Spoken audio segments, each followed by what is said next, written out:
على العدو ومن خلف العدو أن ينتظر ودنا الآتي حتما إن شاء الله। হাসান নাসরুল্লাহ মৃত্যুর বিষয়টি নিশ্চিত করেছে হিজবুল্লাহ।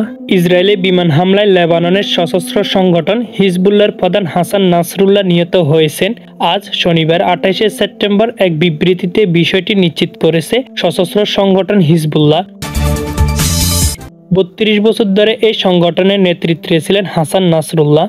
কাতার ভিত্তিক সংবাদ মাধ্যমে আল জাজিরা এক প্রতিবেদনে এই খবর জানিয়েছেন। বিবৃতিতে হিজবুল্লাহ জানিয়েছেন শুক্রবার 27 সেপ্টেম্বর তাদের নেতা হাসান নাসরুল্লাহ নিহত হয়েছে। এর আগে হাসান নাসরুল্লাহকে বিমান হামলা চালিয়ে হত্যার দাবি করে ইসরায়েলি সেনাবাহিনী। লেবাননের দক্ষিণ উপশহরে অবস্থিত হিজবুল্লাহ সদর দপ্তরকে লক্ষ্য করে শুক্রবার হামলা চালায় ইসরায়েলি বিমান বাহিনী। এতে হাসান নাসরুল্লাহ নিহত হয় বলে শনিবার 28 সেপ্টেম্বর দাবি করে তেল আবিব। তাৎক্ষণিকভাবে ইসরায়েলে এমন দাবি নিয়ে কোনো মন্তব্য না করলেও এখন বিষয়টি নিশ্চিত করেছে হিজবুল্লাহ। সামাজিক যোগাযোগ মাধ্যমে এক পোস্টে ইসরায়েলি সেনাবাহিনীর মুখপাত্র অভিযোগ আদায় দাবি করেন। সশস্ত্র সংগঠন হিজবুল্লাহর নেতা হাসান নাসরুল্লাহ ইসরায়েলি বাহিনী নির্মূল করেছে। তিনি আর বিশ্বে সন্ত্রাসী কার্যক্রম পরিচালনা করতে পারবে না। লেবাননের সশস্ত্র সংগঠন হিজবুল্লাহর প্রধান হাসান নাসরুল্লাহর মৃত্যুর প্রতিক্রিয়া জানিয়েছেন ইরানের সর্বোচ্চ নেতা আয়াতুল্লাহ আলী খামেনি। তিনি বিশ্বের সব মুসলমানকে তাদের যা আছে তা নিয়ে জালেম ইসরায়েলে মোকাবেলার আহ্বান জানিয়েছেন। একই সঙ্গে তিনি লেবাননের জনগণ এবং হিজবুল্লাহর পাশে দাঁড়ানোর অনুরোধ করছে। ইরান ইন্টারন্যাশনাল এক প্রতিবেদনে এই খবর জানিয়েছে।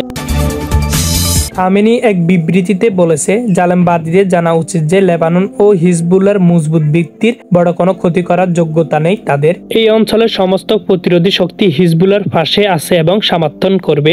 এই অঞ্চলের ভাগ্য নির্ধারণ করবে ইসরায়েলি প্রতিশক্তি, আর তাদের নেতৃত্বে থাকবে হিজবুল্লাহ। গতকাল শুক্রবার লেবাননের সশস্ত্র গোষ্ঠী হিজবুল্লাহর প্রধান নেতা হাসান নাসরুল্লাহকে লক্ষ্য করে বিমান হামলা চালায় দখলদার ইসরায়েল। ওই হামলার লক্ষ্য বাস্তব করা হয় হিজবুল্লাহ সদর দফতরকে। হামলার সময় নাসরুল্লাহ সদর দফতরে ছিলেন বলে দাবি করেছেন ইসরায়েল। গতকাল স্পষ্ট করে কিছু না জানলেও আজ শনিবার সকালে ইসরায়েল দাবি করেছে তাদের এই হামলায় প্রাণ হারিয়েছে হাসান নাসরুল্লাহ। গত বছরের 7 অক্টোবর ফিলিস্তিনি সশস্ত্র গোষ্ঠী হামাস ও ইসরায়েলের মধ্যে যুদ্ধ শুরু হয়। হামাসকে সহযোগিতা করতে এর পরের দিন থেকে ইসরায়েলে অবৈধ বসতি লক্ষ্য করে হামলা শুরু করে হিজবুল্লাহ। এতদিন যুদ্ধ হামাস ও ইসরায়েলের মধ্যে থাকলেও 2 সপ্তাহ আগে থেকে ইসরায়েলি হিজবুল্লাহকে লক্ষ্য বাস্তবে পরিণত করা শুরু করে। তারা ফেজার ও ওয়াকিটকিতে বিস্ফোরণ ঘটিয়ে হিজবুল্লাহ কয়েক হাজার যোদ্ধাকে আহত করে। এরপরে বিমান হামলা চালিয়ে হত্যা করে একাধিক কমান্ডোকে। সর্বশেষ হাসান নাসরুল্লাহকে লক্ষ্য করে হামলা চালিয়েছে তারা।